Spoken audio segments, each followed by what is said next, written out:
सुप्रभात बच्चों। मैं आज मुखलाल संस्कृत उपशास्त्री महाविद्यालय बंधु छपरा भोजपुर से ऑनलाइन क्लास के माध्यम से आप सबों को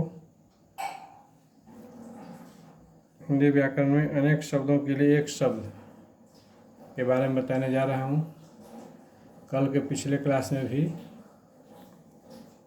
अनेक शब्दों के लिए एक शब्द बताया गया था, कुछ लिखवाया गया था आप लोगों को याद करने के लिए।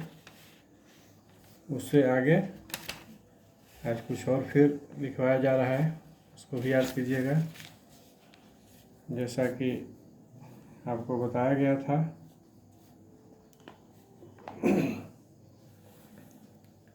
कि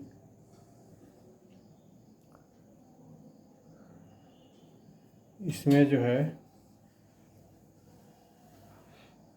वाक्यांश को संक्षेप में समासिक पद का रूप दिया जाता है।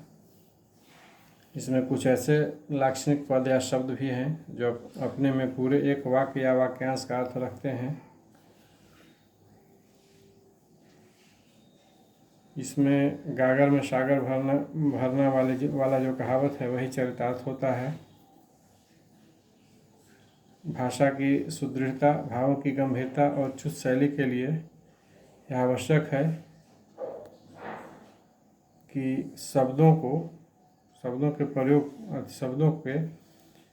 में हम लोग थोड़ा सा संयम से काम लें और विस्तृत विचारों या भाव जो है उसको थोड़े से शब्दों में व्यक्त कर सकें। अब कुछ कल से कुछ और आगे लिखिए आप लोग। वाक्य खंड है आंखों के सामने, इसका एक शब्द होगा प्रत्यक्ष। अपने परिवार के साथ, इसका एक शब्द होगा सपरिवार। जो स्त्री कविता रचती है, यह वाक्य खंड का एक शब्द होगा कवयित्री। और वाक्य खंड है जो पुरुष कविता रचता है, उसका एक शब्द होगा कवि। जो स्त्री अभिनय करे, इस वाक्य खंड का एक शब्द होगा अभिनेत्री। और जो पुरुष अभिनय करे, उसका होगा एक शब्द अभिनेता। जो दूसरे से ईर्ष्या करता है, इसका एक शब्द होगा ईर्ष्यालु। जो शत्रु की हत्या करता है, इसका एक शब्द होगा शत्रुघ्न। जो मांस आहार करता है, उसका एक शब्द होगा मांसाहारी। और जो शाकाहार करता है, उसका एक शब्द होगा शाकाहारी। जो फल आहार करता है, उसका एक शब्द होगा फलाहारी। जो पिता की हत्या कर चुका, उसका एक शब्द होगा पितृहंता। और जो माता की हत्या कर चुका, उसका होगा एक शब्द मातृहंता। निशा यानी रात में विचरण करने वाला का एक शब्द होगा निशाचर। जो नभ या आकाश में चलता है, उसका एक शब्द होगा नभचर या खेचर। गृह बसा कर रहने वाला का एक शब्द होगा गृहस्थ।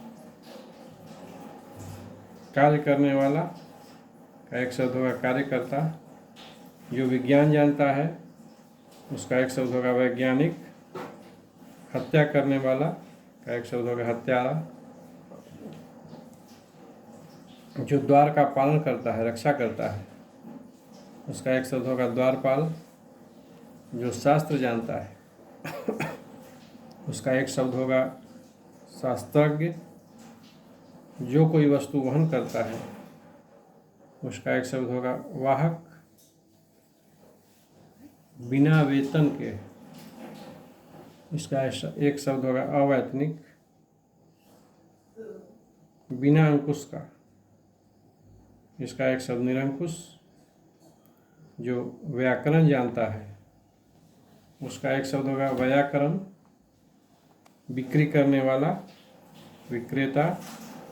हृदय का विदारण करने वाला इसका एक शब्द हृदय विदारक, झूठ बोलने वाला, झूठा, लोक का, लौकिक, परलोक का, पारलौकिक, आँखों के सामने का एक शब्द होगा प्रत्यक्ष, और आँखों से परे इसका एक शब्द होगा परोक्ष। किसी विषय को विशेष रूप से जानने वाला, इसका एक शब्द होगा विशेषज्ञ। आकाश या गगन चूमने वाला, इसका एक शब्द होगा गगनचुंबी। आलोचना करने वाला, एक शब्द होगा आलोचक। जानने की इच्छा रखने वाला, इसका हो गया जिज्ञासु। जो विधि या कानून के विरुद्ध है, इसका एक शब्द होगा अवैध या गैर कानूनी भी। और वह स्थान जहाँ मुर्दे जलाए जाते हैं, इसका एक शब्द होगा श्मशान। और वह पुरुष जिसकी पत्नी साथ है, इसका एक शब्द होगा सपत्निक। और वह स्त्री जिसे पति छोड़ दे, इसका एक शब्द होगा परित्यक्तता। जो लोक में संभव न हो, इसका एक शब्द होगा अलौकिक। जो मन को हर ले, इसका होगा मनोहर। पैर यानी पाद से मस्तक यानी सिर तक, इसका एक शब्द होगा आपाद मस्तक। शक्ति के अनुसार, इसका एक शब्द होगा यथाशक्ति। धन देने वाला व्यक्ति या देवता कोई, इसका एक शब्द होगा धनद या कुबेर। सबसे प्रिय, इसका एक शब्द होगा प्रियतम। क्षण भर में भंग होने वाला, नष्ट होने वाला, इसका एक शब्द होगा क्षणभंगुर। जिस पर विश्वास किया गया है, इसका एक शब्द होगा विश्वस्त। याचना करने वाला का एक शब्द होगा याचक, जो याचना करे।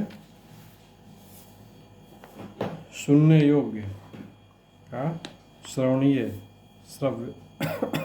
पूजने योग्य का पूजनीय या पूज्य।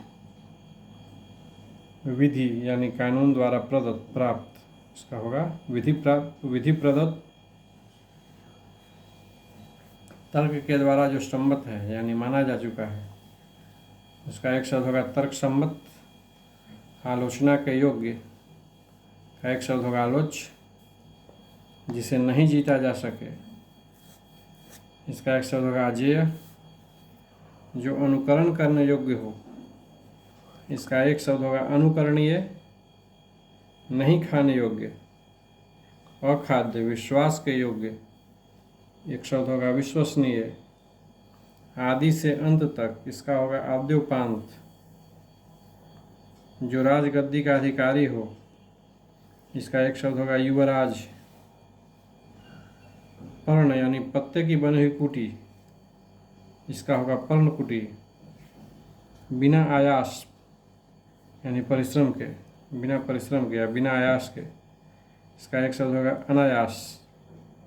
जो दायर मुकदमे का प्रतिवाद करे यानी बचाव या काट करे, इसका एक शब्द होगा प्रतिवादी। नव जन्मा हुआ यानी अभी अभी जन्मा हुआ, का एक शब्द होगा नवजात। रात और संध्या के बीच के बेला, इसका एक शब्द क्या होगा रात और संध्या के बीच के बेला का? गोधूली। मित बोलने वाला, कम बोलने वाला, एक शब्द होगा मितभाषी। जिसका तेज निकल गया है, इसका एक शब्द होगा निस्तेज। जो भेदा या तोड़ा न जा सके, एक शब्द होगा अभेद्य। जो कठिनाई यानी दूर से भेदा या तोड़ा जा सके, इसका एक शब्द होगा दुर्भेद्य। जिसकी आशा न की गई हो, इसका एक शब्द होगा अप्रत्याशित। जो मापा न जा सके, इसका एक शब्द होगा अपरिमेय या अपरिमित। जो प्रमेय न हो, प्रमाण से सिद्ध न हो, इसका एक शब्द होगा अप्रमेय। जो इच्छा के अधीन है इसका एक शब्द होगा ऐच्छिक या इच्छाधीन। जो दूसरे के स्थान पर अस्थायी रूप से काम करे, इस वाक्य खंड का एक शब्द होगा स्थानापन्न। जो पीने योग्य हो, इस वाक्य खंड का एक शब्द होगा पेय। एक स्थान से दूसरे स्थान को हटाया हुआ, इस वाक्य खंड का एक शब्द होगा स्थानांतरित। बिना पलक या निमिष गिराए, इस वाक्य खंड का एक शब्द होगा अपलक या एकटक या निर्निमेष। किसी काम में दूसरे से बढ़ने की इच्छा या उद्योग, इस वाक्य खंड का होगा कुछ एक शब्द स्पर्धा। क्रम के अनुसार का एक शब्द होगा यथाक्रम। जो शब्द यानी बाएं हाथ से सधा हुआ है, इसका एक शब्द होगा सव्यसाची। हाँ, मेघ की तरह नाद करने वाला, एक शब्द मेघनाद। जिस स्त्री को कोई संतान न हो, उसका एक शब्द होगा बांझ या वंध्या। समान माने एक ही उदर से जन्म लेने वाला, समान उदर से जन्म लेने वाला, इसका एक शब्द होगा सहोदर। जैसे दो भाई है अपना, कहता है कि सहोदर।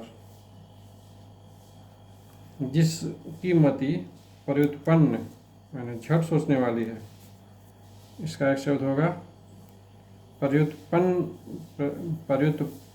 पर्युत्पत्रमति। जिसकी मति पर्युत्पत्र झट सोचने वाली है। अच्छा, जिसकी बुद्धि कुश के अग्र यानी नोक की तरफ पैनी हो, इसका एक शब्द होगा कुशाग्र बुद्धि। वह जिसकी दृष्टि दूर तक जाए, इसका होगा एक शब्द होगा दूरदर्शी। जो सबको समान भाव से देखे, इसका होगा समदर्शी। वह मनुष्य जिसकी स्त्री मर गई है, अर्थात जिसके परिवार की गाड़ी पत्नी रूपी धूर या धूरे से वीर रहित है, उसको, वह मनुष्य जिसकी पत्नी मर गई है, इसका एक शब्द होगा विधुर। एक ही समय में वर्तमान, इसका एक शब्द होगा समसामयिक। वह जिसकी प्रतिज्ञा दृढ़ हो, इसका एक शब्द होगा दृढ़ प्रतिज्ञ। जिसने चित्त किसी विषय में दिया है, इसका एक शब्द होगा दत्चित्त। जो सांप पकड़ता है उसका खेल करता है, इसका एक शब्द होगा सपेरा। जो पुरुष लोहे की तरह बलिष्ठ है, एक शब्द होगा लौह पुरुष। युग का निर्माण करने वाला, एक शब्द होगा युग निर्माता। जहाँ लोगों का मिलन हो, एक शब्द होगा सम्मेलन। जहाँ नदियों का मिलन हो, संगम हो, इसका एक शब्द होगा संगम। शयन का आगार यानी कमरा, एक शब्द होगा शयनागार। जिसका उदर लंबा हो यानी पेट लंबा हो, उसका एक शब्द होगा लंबोदर। जहाँ खाना मुफ्त मिलता है, इसका एक शब्द होगा सदाव्रत। पुत्र की वधू, एक शब्द पुत्र वधू। अपुत्र का पुत्र, एक शब्द होगा पौत्र। अत्यधिक वृष्टि हो जाएगा एक शब्द अतिवृष्टि। और वृष्टि का अभाव, इसका एक शब्द होगा अनावृष्टि। जो धर्माचरण करता है, एक शब्द होगा धर्मात्मा। जो पुस्तकों की आलोचना या समीक्षा करता है, एक शब्द होगा आलोचक या समीक्षक। जो व्याख्या करता है, एक शब्द होगा व्याख्याता। मन की वृत्ति यानी अवस्था, एक शब्द होगा मनोवृत्ति। क्षुधा से आतुर, एक शब्द होगा क्षुधातुर। जो पांचाल देश की है यानी पांचाली। जो यान सवारी जल में चलता है, इसका एक शब्द होगा जलयान। युग का निर्माण करने वाला, एक शब्द होगा युग निर्माता। तो ये सब वाक्य खंड का एक खंड था। कल भी बताया गया आप लोग को, आज भी बताया गया। ये सब आप लोग से अपेक्षा है कि ये दोनों याद कर लीजिएगा। अब आवाज़ के क्लास में इतना ही। शेष कल के क्लास में आप लोगों को आगे जानकारी दी जाएगी। तब तक के लिए आप सभी बच्चों को शुभ दिन।